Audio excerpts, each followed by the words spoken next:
Mina Diambo. Uonge kata mana air conditioner. Onge AC. Koni liet chamo ji manadeni. Yawa dala ka liet seriously. Yani an hot. Pare ni loka kocha sani kwanza eno winter. Winter koro sani ji freeze masani di kora rwakora gi jacket gi gik ma heavy. Yawa koni liet yawa. Ere ka ku manage dak kama liet kama. I'm not used to this hot weather. I'm so hot. Agombo kata mana wuotho duk.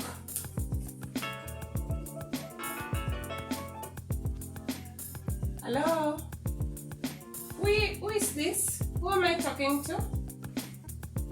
Oh! Hey, Jaber. You don't number na makenya kai nadi? No, what my bear. We landed at around 4. Yeah, then I connected my flight from Nairobi to Kisumu. Yeah, nyalo biro nena. Alright, bye darling. Jane jodala. Adonya matini ni to koro simu. Mago korange manani gidwa kwa ya pesa. Momiyo no kadwa kata ni mondo ji mina biro. Mina Diambo. Ine mane nyisa witi ni abiro. Yawa.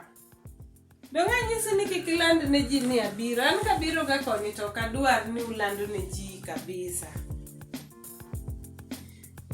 Hai Sulu. Ange mana ni koro gida kwa ya pesa. Jodala to begi kwecho. 500 rastas. To mano suko dala koni cheap manaden. Imagine loka rastas kende. Wasuko managi $100. That's like 10,000 Kenya shillings. To moko mimedo gani uluonge ganang. Mano. Babeni suko ki pesa di. The 500. Omera nyatinya mera di in loka. Sani diko ni meo. De in gi pesa. Bingeni loka suko no emagolo ji oko. Suko no. Suka kende. Suko wich. Yes. Mina this. Iningeni podiris. Ina girizoming machon. Anonge pesa madhi medo minyo godo chiemo. Ji adi mane nitiere seche mani chako timo. Yeah, some of those people who are there, we don't know about them, we did not plan for them, we did not budget for them. In me, joma ntie seche mi chako tedo chiemo. Nikech ng'eni ki feed jogi kawuono kinchak giduogo pile. I did not come here to feed the village. Anna biro mondo anadal. I did not come to feed the village. Okay, mami na nyisi ni welando ne ji kabiro. Ginta gineno joloka to giparo mana ni pesa nge. Ati $1,000 do mi wacho ni suko gi 100.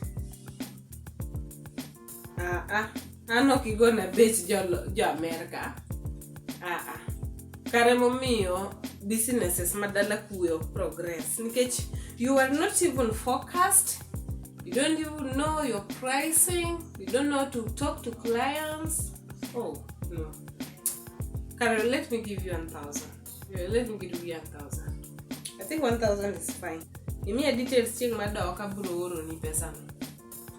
Okanya we moka oro. Do mago choka ni mama. Kamano kum neno video ni. Shout out makawuono dhine Kweng Atieno kata Sibia.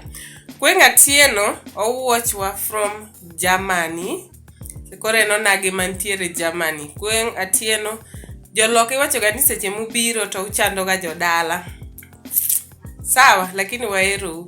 Anyway, Kweng Atieno